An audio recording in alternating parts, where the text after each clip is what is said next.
ഈ നിരീശ്വര ചിന്തകളുള്ളവർ ഇന്ന് എൻ്റെ അടുത്ത് പ്രാർത്ഥിക്കാൻ വന്നിരുന്നു. അവരോട് കേൾക്കാൻ വേണ്ടിയിട്ടാണ് സിസ്റ്റർ വന്ന് ശ്രദ്ധിച്ചു കേട്ടുള്ളത്. സിസ്റ്റർ വന്നവിടെ വന്ന് നിൽക്കുമ്പോൾ തന്നെ ഞാൻ കണ്ണ് തുറന്ന് സിസ്റ്ററിൻ്റെ വയറിലേക്ക് നോക്കിയിട്ട് സിസ്റ്ററിനോട് പറഞ്ഞൊരു വാക്കിയതാണ്, ഞാനല്ല പരിശുദ്ധാത്മാവ് പറയുകയാണ്. സിസ്റ്ററിൻ്റെ വയറ്റിൽ 2 വലിയ മുഴയും ഒരു ചെറിയ മുഴയും, അതൊരു മീഡിയം സൈസുള്ളത്, ബാക്കി കുറേയേറെ ചെറിയ കുരുക്കൾ പോലുള്ള മുഴകളും എനിക്ക് കാണാൻ പറ്റുന്നുണ്ട് എന്ന് അങ്ങനെ തന്നെ പറയുന്നത്. അതെ, അപ്പോൾ സിസ്റ്ററോട് പറയാം, വളരെ കഴിഞ്ഞ സ്കാനിങ് റിപ്പോർട്ടാണ്, 2 വലിയ മുഴയും ഒരു മീഡിയവും ബാക്കി കുരുക്കളും നിറഞ്ഞതാണ്. എന്താ ഇത്? മനുഷ്യന്റെ കഴിവിലല്ല, സിസ്റ്ററിനെ സ്നേഹിക്കുന്ന ദൈവം സിസ്റ്ററിനോട് സംസാരിക്കുന്നതാണ്. ദൈവം ഉള്ളതുകൊണ്ടാണ്. അതിൻ്റെ മറ്റൊരു പ്രത്യേകത എന്താണ്?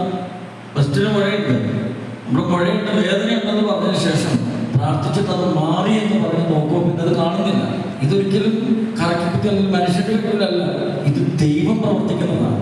അതുപോലെ ആ സഹോദരി പറഞ്ഞത് ക്യാൻസർ രോഗമാണ്, മുഴയുണ്ട്, അത് മാറുന്നു എന്ന് പറയുന്നത് മാറാൻ കാരണം ദൈവമുള്ളതുകൊണ്ടാണ്. അപ്പം അതുകൊണ്ട് എൻ്റെ അടുത്ത് വന്ന സഹോദര, നീ ഇത് കേൾക്കുമ്പോൾ നീ ഓർക്കേണ്ട ഒരു കാര്യം ഇതാണ്, ദൈവമില്ല എന്ന് നീ പറയുമ്പോൾ അല്ലെങ്കിൽ നീ ചിന്തിക്കുമ്പോൾ നിന്റെ കുറ്റമല്ല, അതൊരു വൈകല്യമാണ്.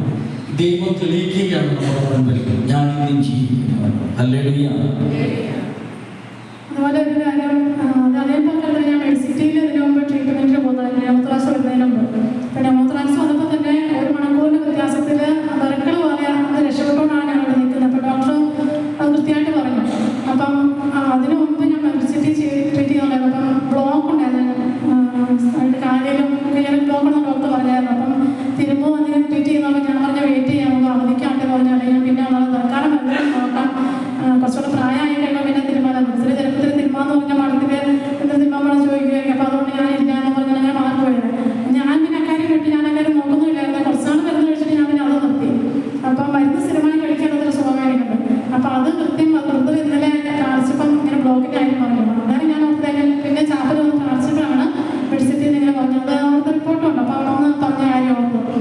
അതുപോലെ പിന്നെ അലർജി ഉണ്ടായിരുന്നു, ഫുഡിൻ്റെ ഒത്തിരി അലർജി. നിങ്ങൾക്കെന്നെ അറിയാം, ഒരു 10-20 വർഷമായിട്ട് അലർജി ഉണ്ട്. ഓരോ വർഷവും ഓരോ ഭക്ഷണവസ്തു ഇങ്ങനെ അലർജി വന്ന് ഞാനോടൊക്കെ പറഞ്ഞപ്പം കഴിക്കാൻ പറ്റുന്ന എന്തെങ്കിലും വെച്ചാൽ കഴിക്കാൻ പറ്റാത്ത തന്നെയാണ് എണ്ണം കൂടുതൽ. അപ്പോൾ കഴിക്കാൻ പറ്റുന്ന എന്തെങ്കിലും ഉണ്ടെന്ന് പറഞ്ഞാൽ മതി പറഞ്ഞു.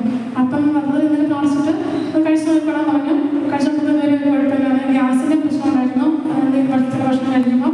അപ്പം അതിനൊന്നും യാതൊരു പ്രശ്നമില്ല, ഭക്ഷണത്തിൻ്റെതായ യാതൊരു പ്രശ്നമില്ല. അതുപോലെ കൈ കൊട്ടുമ്പോൾ എനിക്ക് കഴുത്തിനും പുറത്തിനൊക്കെ ഭയങ്കര കട്ട് കഴിക്കുന്ന വേദന ഉണ്ടായിരുന്നു. അതും പ്രാർത്ഥിച്ചിട്ട് മാറി. അപ്പം